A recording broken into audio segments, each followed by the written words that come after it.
नमस्कार दोस्तों, स्वागत है आपका अपने यूट्यूब चैनल में। दोस्तों एक और नवीनतम अपडेट आपके लिए लेके आए राजस्थान बीपीएड एमपीएड 2024 के बारे में। दोस्तों प्रवेश परीक्षा का आयोजन दोस्तों यहाँ पे वीएमओयू के द्वारा कर लिया गया है। 8 सितंबर 2024 को इसकी प्रवेश परीक्षा का आयोजन किया गया था दोस्तों। और इसी के बारे में बात करेंगे कि कट ऑफ क्या रह सकती है, कॉलेज चयन कौन से फॉर्मूले के आधार पर रहेगा, या दोस्तों बात करने वाले की पेपर के मार्क्स कितने रहेंगे, स्नातक के मार्क्स कितने रहेंगे, साथ ही खेल सर्टिफिकेट में कौन कौन से खेल सर्टिफिकेट के कितने मार्क्स रहने वाले, साथ ही बोनस अंक जुड़ेंगे या नहीं जुड़ेंगे, बोनस अंक कहाँ से मिलेंगे, तो संपूर्ण चर्चा करने वाले वीडियो पे लास्ट तक बने रहे। साथ ही दोस्तों फीस के बारे में बात करेंगे, कितनी फीस आपकी यहाँ पे लगने वाली है। 5,000 रुपए दोस्तों काउंसलिंग फीस, इसके साथ साथ कॉलेज जो फीस है वो कितनी लगने वाली है, या कह सकते हैं पाठ्यक्रम जो फीस है वो कितनी लगने वाली है, कंप्लीट वीडियो में हम जानने वाले हैं। तो वीडियो पे नए तो वीडियो को जरूर लाइक करते, चैनल को सब्सक्राइब करते, साथ ही दोस्तों बेल आइकन को दबा ले, जिससे कि आने वाली जो भी अगली वीडियो में सभी के नोटिफिकेशन आपको तुरंत प्रभाव से मिल जाएंगे। आप नवीनतम सूचनाओं से यहाँ पे अपडेटेड रह सकते हैं। यदि आपने अभी तक हमारा टेलीग्राम चैनल ज्वाइन नहीं किया तो टेलीग्राम चैनल ज्वाइन कर लें। आपकी तैयारी से संबंधित जो भी नोट्स पीडीएफ और टेलीग्राम चैनल के माध्यम से मिल जाती है। साथ ही फेसबुक और इंस्टाग्राम से भी आप जुड़ सकते हो। नवीनतम अपडेट्स के लिए सभी के लिंक आपको वीडियो के डिस्क्रिप्शन बॉक्स में मिल जाएंगे, जहां से जाके अपन को ज्वाइन करके सर्वोत्तम अकेडमी से जुड़ सकते हो और अपनी तैयारी से संबंधित जो भी नोट्स पीडीएफ है वो टेलीग्राम चैनल के माध्यम से प्राप्त कर सकते हो। और यूट्यूब चैनल पे नए हैं तो दोस्तों यूट्यूब चैनल को जरूर सब्सक्राइब कर दे, वीडियो को अपने दोस्तों तक शेयर कर दे, जिससे भी उनको इसके बारे में जानकारी प्राप्त हो सके। दोस्तों तो चलते हैं और बात करते हैं बीपीएड एमपीएड प्रवेश परीक्षा 2024 के बारे में। कॉलेज चयन किस प्रकार से होगा और फॉर्मूला कौन सा रहेगा दोस्तों यहाँ पे बात करने वाले हैं। साथ ही बोनस अंक दोस्तों कैसे जोड़े जाएंगे, कौन कौन से बोनस अंक यहाँ पे रहने वाले हैं। साथ ही पेपर की बात कर लेते, पेपर में कितने मार्क्स आएंगे तब आपका यहाँ पे सिलेक्शन हो सकता है। साथ ही स्नातक में कितने मार्क्स होने आवश्यक है और किस प्रकार आप कौन से फॉर्मूले के तहत यहाँ पे इनका जो फॉर्मेट है वो निकाल सकते हो। साथ ही खेल सर्टिफिकेट के कौन कौन से खेल सर्टिफिकेट के कितने मार्क्स रहने वाले मैं यहाँ पे बताने वाला हूँ। तो पहले दोस्तों हम यहाँ पे देख लेते हैं मुख्य वेबसाइट। ये देख सकते हो वर्धमान महावीर खुला विश्वविद्यालय कोटा की मुख्य वेबसाइट है। आप देख सकते हो प्री बीपीएड 2024। आपको पता है दोस्तों यहाँ पे बीपीएड, दोस्तों बीपीएड की बात कर लेते हैं, बीपीएड की बात कर लेते हैं। तो बीपीएड और एमपीएड में दोनों में दोस्तों सेम फॉर्मूला लागू होता है, सेम नियम दोस्तों दोनों में लागू होते हैं। यही फॉर्मूला दोस्तों उनकी प्रवेश परीक्षा में भी लागू होने वाला है, एमपीएड में और बीपीएड में भी दोनों सेम ही प्रोसेस रहने वाला है। तो दो जो कैंडिडेट यहाँ पे बीपीएड की कर रहे हैं, बीपीएड का प्रवेश एग्जाम दिया है, वो भी दोस्तों इस वीडियो को देख सकते हो। और एमपीएड का जिन्होंने दिया है वो भी ये इस वीडियो को देख के अपनी जो डिटेल है वो यहाँ पे समझ सकते हैं। दोस्तों आपको पता है यहाँ पे दोस्तों प्रवेश परीक्षा का आयोजन 8 सितंबर 2024 को संडे को आयोजन किया जा चुका है। और दोस्तों इसकी यहाँ पे जो ऑफिशियल आंसर की है वो भी यहाँ पे जारी की जा चुकी है। और साथ ही साथ चैलेंज का यहाँ पे दोस्तों ऑप्शन ओपन था। यदि आपने चैलेंज किया है तो दोस्तों आंसर की को चैलेंज किया है तो दोस्तों काफी अच्छा यहाँ पे करेक्शन के लिए भी ऑप्शन पोर्टल खुला था। और साथ ही साथ दोस्तों यहाँ पे आंसर की चैलेंज के लिए भी ऑप्शन यहाँ पे खुला था। लेकिन यदि जिन कैंडिडेटों ने आंसर की चैलेंज किया है वो दोस्तों प्रूफ के साथ चैलेंज कर सकते हैं। बात करते हैं कि प्रथम चरण, दोस्तों मैं सभी चरणों के बारे में बात करूंगा और साथ ही साथ बात करूंगा कौन से फॉर्मूला आपके लागू होगा कॉलेज चयन में। तो ये स्टेप बाय स्टेप आप समझते जाएं, आप ऐसा ना समझें कि यहाँ पे दोस्तों दोबारा से वही प्रक्रिया आपको समझाई जा रही है। तो पहला चरण प्रवेश प्रक्रिया का रहता है दोस्तों। मानदंड की बात कर लेते हैं, 100 अंकों का ये पेपर रहता है, जिसमें दोस्तों जिन कैंडिडेटों के 60 अंक आते हैं, जिनके 80 अंक आते हैं, जिनके 90 अंक आते हैं, 100 में से दोस्तों उनको यहाँ पे कुल आवंटित सीटों में से 3 गुना अभ्यर्थी को यहाँ पे बुलाया जाएगा। तो 3 गुना अभ्यर्थी कितने हो जाएंगे दोस्तों, अभी तक बात कर लेते हैं। टोटल फॉर्म 10,000 के प्लस कैंडिडेट है, मतलब कह सकते हैं 11,000 के आसपास कैंडिडेट रहे। तो 3 गुना की बात कर लेते हैं तो लगभग आइडिया यहाँ पे 3,000 कैंडिडेट यहाँ पे दोस्तों पास करने अनिवार्य है। प्रवेश परीक्षा में कितने कैंडिडेट, टोटल 3,000 कैंडिडेट यहाँ पे पास करने अनिवार्य, क्योंकि 3 गुना सीटों पर यहाँ पे दोस्तों अग्रिम चरण के लिए आवेदन करने के लिए, मतलब जो अग्रिम चरण में जाने के लिए यहाँ पे पात्र होंगे। तो 3 गुना अभ्यर्थियों की बात कर लेते हैं तो 10,000 प्लस यहाँ पे लगभग 11,000 के आसपास आवेदन आए, या दोस्तों मैक्सिमम हम मान सकते हैं 12,000 के समथिंग आवेदन आते हैं। तो यहाँ पे संख्या इनकी लगभग 4,000 के आसपास हो सकती है। वैसे दोस्तों 10,000 के आसपास, साढ़े 10,000 के आसपास आवेदन आए हैं टोटल। बात करते हैं सेकंड चरण, तो शारीरिक दक्षता परीक्षा की बात हो रही है यहाँ पे दोस्तों, फिजिकल की बात हो रही है। मानदंड यहाँ पे केवल दोस्तों आपको पात्रता, एक वांछनीय योग्यता है दोस्तों, केवल पास होना है। इसमें पास होना है, किसमें, फिजिकल में आपको केवल पास होना है, जिसमें पुरुष वर्ग के लिए 2200 मीटर यहाँ पे 12 मिनट में और महिला वर्ग के लिए यहाँ पे 1800 मिनट यहाँ पे 12 मिनट में। ये केवल वांछनीय योग्यता। उत्तीर्ण अभ्यर्थी को ही अगले चरण में दोस्तों, अग्रिम चरण में, मतलब दोस्तों जो फिजिकल में पास नहीं हो पाएंगे वो दोस्तों अग्रिम चरण में, या कह सकते हैं कि जो थर्ड चरण है, थर्ड चरण में दोस्तों जिनकी सिलेक्शन प्रक्रिया है, उनके डॉक्यूमेंट्स वो दोस्तों उनका जो फाइनल यहाँ पे जोड़ किया जाता है, जिसमें उनके जो खेल सर्टिफिकेट मार्क, पेपर के मार्क्स और साथ ही साथ शारीरिक दक्षता वो दोस्तों स्नातक के मार्क्स इनको जोड़ा जाता है दोस्तों। अब बात कर लेते हैं, केवल फिजिकल पास आउट होना अनिवार्य है। जो कैंडिडेट फिजिकल में पास नहीं होते वो अग्रिम चरण या तृतीय चरण के लिए यहाँ पे एलिजिबल नहीं होंगे। तो दूसरा चरण दोस्तों यहाँ पे फिजिकल हो गया।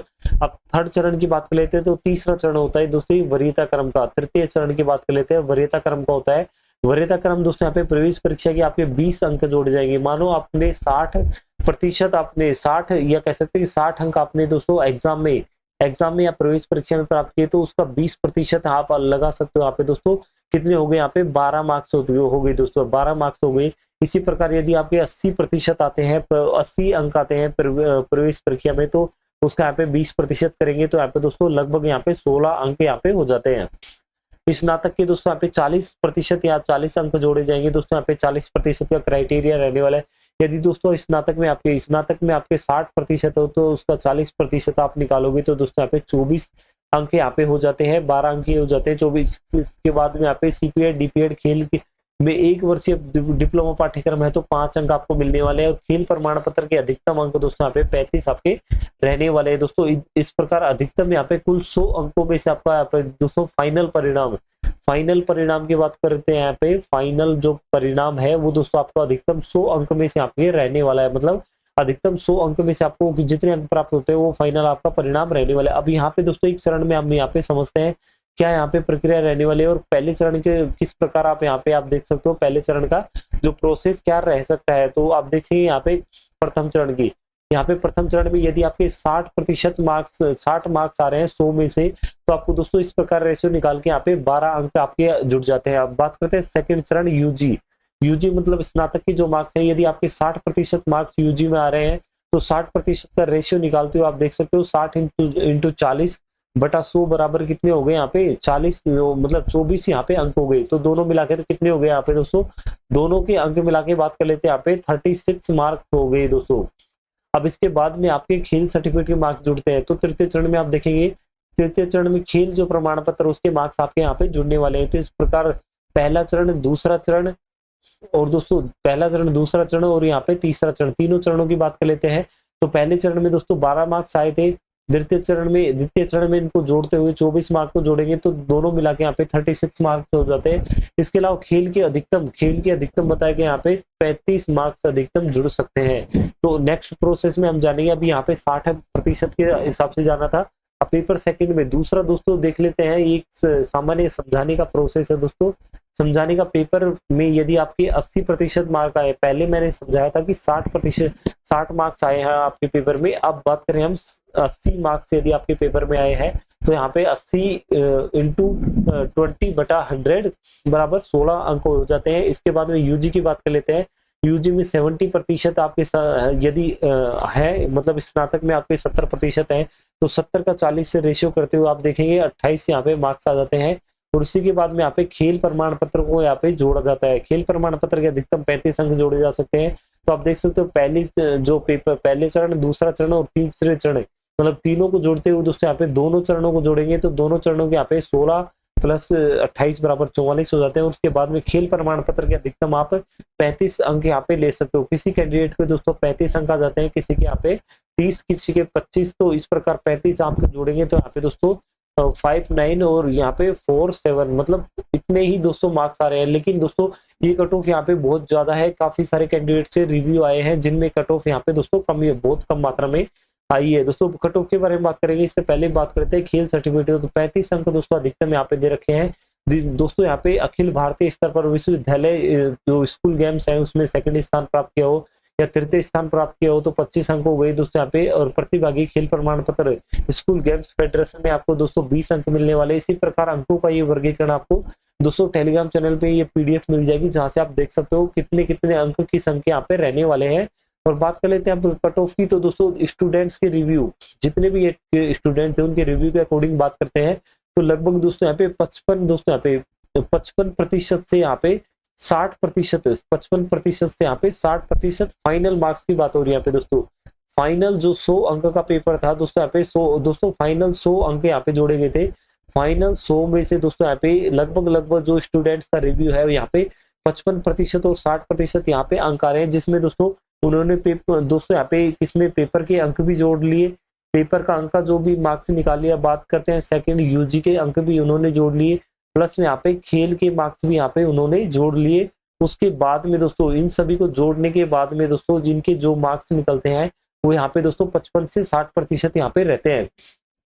तो हम मान सकते हैं लगभग दोस्तों यहाँ पे जनरल की कट ऑफ यहाँ पे दोस्तों लगभग 60 से 65 है। जनरल की कट ऑफ कितने रह सकते हैं दोस्तों, यहाँ पे जनरल की कट ऑफ की बात कर लेते हैं तो जनरल की लगभग यहाँ पे 60 से 65% के समथिंग यहाँ पे दोस्तों रह सकते हैं। फाइनल कट ऑफ के बारे में बात कर रहा हूँ मैं दोस्तों यहाँ पे, और ये संभावित कट ऑफ है दोस्तों। फाइनल कट ऑफ दोस्तों विभाग ने अभी तक जारी नहीं किया, विभाग जारी करेगा। ये दोस्तों केवल संभावित आंकड़े हैं जो मेरे द्वारा यहाँ पे बताए गए, 60 से 65% रहेंगे। ओबीसी का दोस्तों इससे कुछ थोड़ा सा कम मान सकते हो, 60 से 62% दोस्तों। इसके बाद में SC ST दोस्तों कैटेगरी है, लगभग यहाँ पे 60 से नीचे दोस्तों, यहाँ पे 60 से नीचे उनके यहाँ पे दोस्तों अंक रह सकते हैं दोस्तों। तो इस संभावित कट ऑफ का वर्गीकरण मैंने आपको बताया दोस्तों, 55 से 60 के समथिंग यहाँ पे SC ST का रह सकता है। ये संभावित कट ऑफ मैंने आपको बताई। आप देख सकते हैं दोस्तों फीस, तो फीस दोस्तों एक बार फीस पंजीकरण की बात कर लेते हैं तो 5,000 रुपए दोस्तों आपको काउंसलिंग शुल्क के रूप में जमा करवाने होते हैं। और दोस्तों सेकंड बात कर लेते हैं तो 22,370 जो दोस्तों पाठ्यक्रम शुल्क है उसके रूप में यहाँ पे जमा होने वाले दोस्तों द्विवर्षीय पाठ्यक्रम है। दोस्तों बात करते हैं 22,370 पाठ्यक्रम के एक ईयर के जमा होने वाले हैं। नेक्स्ट ईयर जो सेकंड ईयर में होते हैं दोस्तों तो उसके अलग जमा करवाने होते हैं, जबकि काउंसलिंग शुल्क जो होता है वो 5,000 रुपए एक ही बार दे होता है दोस्तों। तो ये प्रक्रिया आपको समझ में आएगी दोस्तों, बीपीएड एमपीएड प्रवेश फॉर्मूला। तो यदि आपको समझ में आए दोस्तों, वीडियो अच्छी लगी तो वीडियो को लाइक कर दे, चैनल को सब्सक्राइब कर दे, साथ ही दोस्तों बेल आइकन को दबा ले, जिससे कि आने वाले अगले वीडियोस के नोटिफिकेशन आपको तुरंत प्रभाव से मिलते रहे। आप लगातार नवीनतम सूचनाओं से यहाँ पे अपडेटेड रहे। तो दोस्तों मिलते हैं नई वीडियो में नई इन्फॉर्मेशन टॉपिक के साथ, तब तक के लिए धन्यवाद। जय हिंद दोस्तों।